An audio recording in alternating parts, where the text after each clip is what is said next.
morning, good afternoon, good evening, wherever you're watching me today. My name is Peter Ads. Welcome back to Invest with Peter Ads. So today I'm going to be talking about a couple of things that I believe you, my subscribers, will want to know going forward from here, and what I actually think about what's going to happen very soon. We got a couple of things coming up in July. But if you're seeing me for the first time, please subscribe to the channel, click the like button, and also put your comment down below. I'll be there to answer any question or anything you want to ask me. Now, I don't like beating about the bush, right? I like going straight into the things I'm going to talk about. So I'm going to be talking about a couple of 5 things, but briefly I'm going to talk about it and we're going to move on from there. All right, so yes, Janet Yellen. All right, so the Treasury Secretary, she was in China last week to discuss bilateral relationship between United States and China, right? As we all know, that there's been an issue between China and US, trade wars left and right, AI stuff. The other day China actually limit the exposure of Chinese market into companies like MU, Micron, and some other companies like that. And for that, US has been the one doing the other stuff, like restricting chips producing company exposure to China, just because they think, hear that word properly, just because they think that China is actually selling these chips to countries like Iran and Russia. So they don't want that, and those things has been happening, and it's like retaliatory trading that is going on between these two big countries, and we know they're rivals and they always want to beat each other at each other's game. So now Janet Yellen was there last week, and she was talking about China and US it's important for China and US to be together for global trade, to continue, and for the global economy. So she discussed about, so how is that going to affect us as investors? Because you're going to be thinking that, why is this guy talking about this? Why do I need to know if Janet Yellen was in China or Beijing?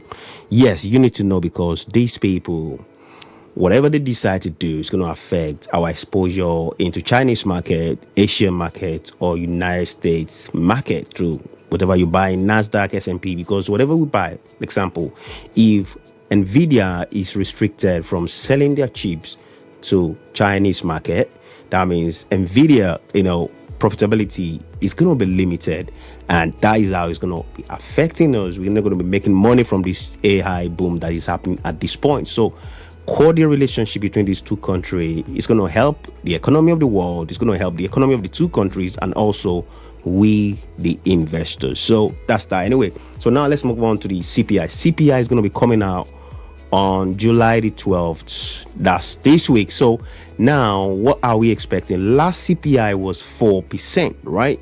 Market now is looking at below 4%, which is around 3.6, 3.7 at the moment. But I believe we actually might see 3.5. That means that we're actually closer to the 2% that the Feds are actually looking at, because Feds are thinking if they can get inflation down to 2%, then they're happy. Then they're going to start cutting rate.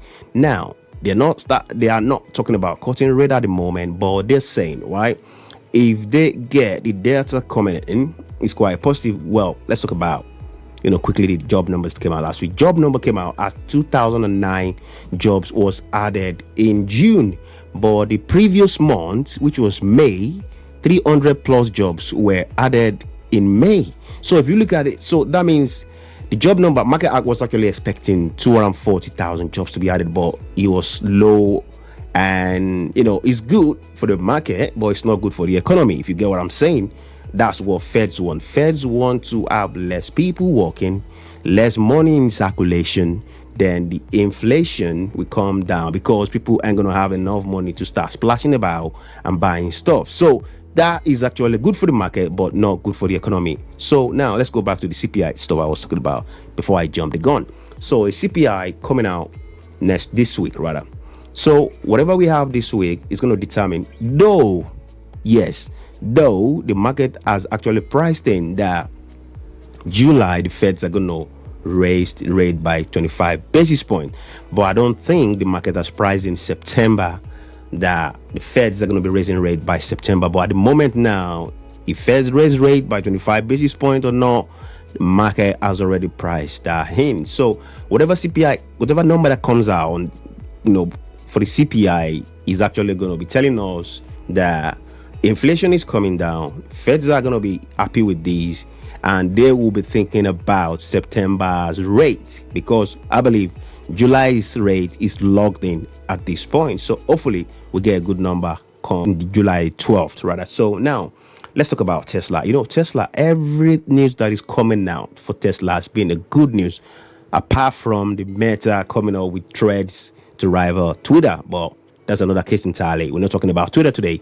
We're talking about Tesla, right? So even it's owned by the same man. But so now most of these, automotive companies that produces vehicles, EV and all that, they are actually now, using Tesla's charging points around the world. We have companies like Volvo, we have Benz, we have Ford, we have GM. Most of these EV now are talking about, they're not even talking about, they have agreed with Tesla that they're going to be using Tesla's charging point. What's that telling you? That's telling you that, well, if you're still shorting Tesla at this point, you are doing that at your own detriment. Tesla is not going anywhere. It's got the platform, it's got the momentum around it, and it's got a guy that's ready to do anything to push this company to the best they can get out of it. So I believe at this point, if you've not been investing in Tesla, you need to readdress your situation. I'm not saying you should buy or sell anything. I'm not a financial advisor. Anything I say today does not mean you should buy, sell, or hold any company or cryptocurrency. I'm just telling you that at this point, you cannot overlook Tesla as a company anymore. This is the company that most other companies are going to be depending on to charge their vehicles, and customers will want easy access to the charging point. And guess who's got the charging point? Tesla. Well, I'll leave you with that to decide for yourself. I'm not going to tell you to buy Tesla or any other EV. I'm just telling you the information I'm having to you today. So now let's talk about UK. Well, United Kingdom. I live in UK, right? And we've been seeing what's going on in the United Kingdom. It's not looking good for the market, right? I mean, the housing market. The Bank of England have been increasing, they've been raising rate from day one, even if they started raising rate late. But Andrew Bailey, I don't know what he's thinking at this point. We all know that, UK's inflation has been sticky, is still above 8%, which is quite concerning, right? But notwithstanding, it's actually pushing this market to the level that is probably going to cause a big recession at some point. Anyway, I believe what he wants now, he wants to cause a recession in the economy. Why? Why? Because he's even telling the employers that stop increasing people's salaries, stop increasing wages. The more you increase wages, right, the more people will be buying stuff, and inflation will still keep on, will be up there. And there's no, okay, now you are raising rate, right? People who are buying houses, or people who have all their mortgage, right, they will be coming, millions of people are going to be coming out of their fixed rate, right? People paying $700 a month will now be paying like £1,400 a month. That's double what they're paying, right? And you're telling the employers to not to raise the income, the wages. So where are they going to get that money, right, to pay for the mortgage that they've borrowed? If you're thinking, I believe this man is an economist. I didn't go to business school, right? So don't get me wrong. But I'm saying this is a simple economics 101. If employers are not increasing wages, right, we know that, well, wages has been stagnant for a couple of years now. It's not going, with the level of inflation. Inflation is always up there, while wages is always down there, right? So people are now going to be paying double what they're paying for their mortgage, and you are now advising the employers not to increase the income, not to raise people's wages. I don't know what you're thinking about, but I'm just saying that that's not the way to go about it. Well, we even hearing the rumor that the interest rate might even be going to 6%, right?